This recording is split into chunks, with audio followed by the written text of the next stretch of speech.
So as we're recording this, I want to sort of jump on that a little bit. We're in the middle of Pride Month, and we've seen industries and companies of all sorts do the window dressing of celebrating Pride without doing the work of equity and real inclusivity. Can you talk about some ways that the cybersecurity industry can move beyond lip service and start to embrace and foster equity and inclusion at all levels, and not just to, say in the month of June? So it right back to what we were just talking about. It's recognizing the actual business value of diversity. Yes, Right. absolutely. It frustrates me when we have these conversations. First is the dog whistle. There Right. is a dog whistle out there that I want to throw and smash things every time I hear it. And that's when someone says, well, what we really need is diversity of thought. No, duh. Yeah. But that is a dog whistle to say that, well, we can accomplish diversity of thought by hiring a bunch of white dudes. Right. No, you can't. No. You absolutely cannot. And you have to recognize, I mean, and there's so many examples now. Look at the AI models that were, creating deepfake images of, people. It turned Barack Obama into a white man. Right. Yeah. Okay? How did that happen? Right. Because of bias, right? Yes. Or I think one of my favorite stories is the TSA, the new body scanners. Mm-hmm. And they find out these body scanners are unfairly targeting women of color.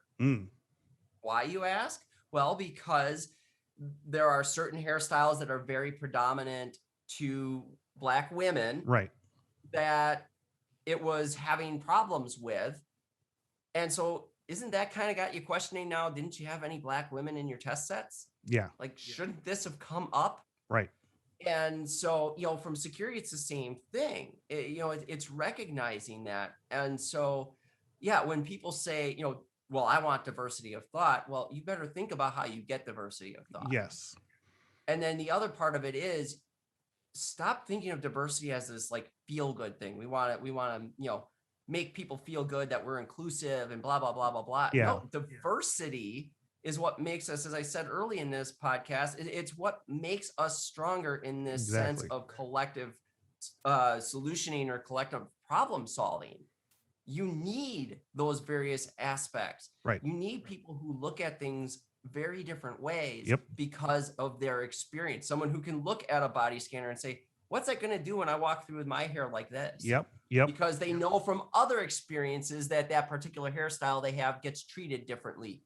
So those are the kinds of things we don't recognize that right now in a lot of senses. We don't see that. Like, it is actually a business value to be diverse, and it's something that you have to hire for. Right. Now, I'm not saying you're going to go out and say, we only want, Black applicants for this position. That would be illegal, right? It'd be just as illegal as saying, I only want white applicants for this position. Yep.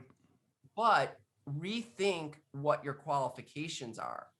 What are you looking for in terms of the people you want to hire, and how many of those just reflect your own personal experience or your own personal biases?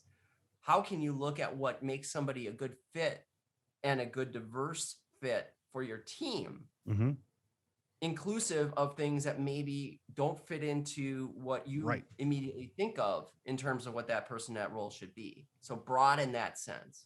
Yeah. And not just, checking off check boxes, but also like, disabled people or people, neurodiverse people. Like, there's just so many places where, the interfaces and the technology are being used, like you said, differently by different people. It seems like it should be like an exciting opportunity to be meeting these people and thinking in these ways and stuff. But there's that sort of feeling of like, oh God, it's June, hurry, scramble, we got to do a thing. I mean, yeah, and I could go on for days about the rainbow washing and everything else that goes on during Pride Month, right? I mean, like, come on, live it 12 months of the year or don't bother. Yes. Yeah, I mean, and it's, and that's actually, that reminds me of another dog whistle that's out there too that frustrates me, and that is we want to hire the best candidate for the job. Is suggesting that, well, if I hire a Black person or I hire a neurodivergent person, they're automatically less qualified. Yeah. No, you need to rethink your qualifications and what makes a person qualified. How are you evaluating them? Because chances are you're not evaluating them on level playing fields. You have biases in how you evaluate. And as a result, you are going to be immediately shaded towards hiring someone who looks and sounds and acts like you. Or in a similar financial situation where it's like, well, this person takes off too much time because they have family problems, or, you know, like these are all things that I think are going to be so systemic and are going to take so long to, you know, just clean this particular attic out of all these sort of like old assumptions of like, you know, it's amazing.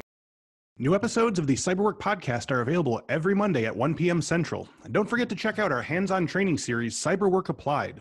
Each week, expert Infosec instructors teach you a new cybersecurity skill and show you how that skill applies to real-world scenarios.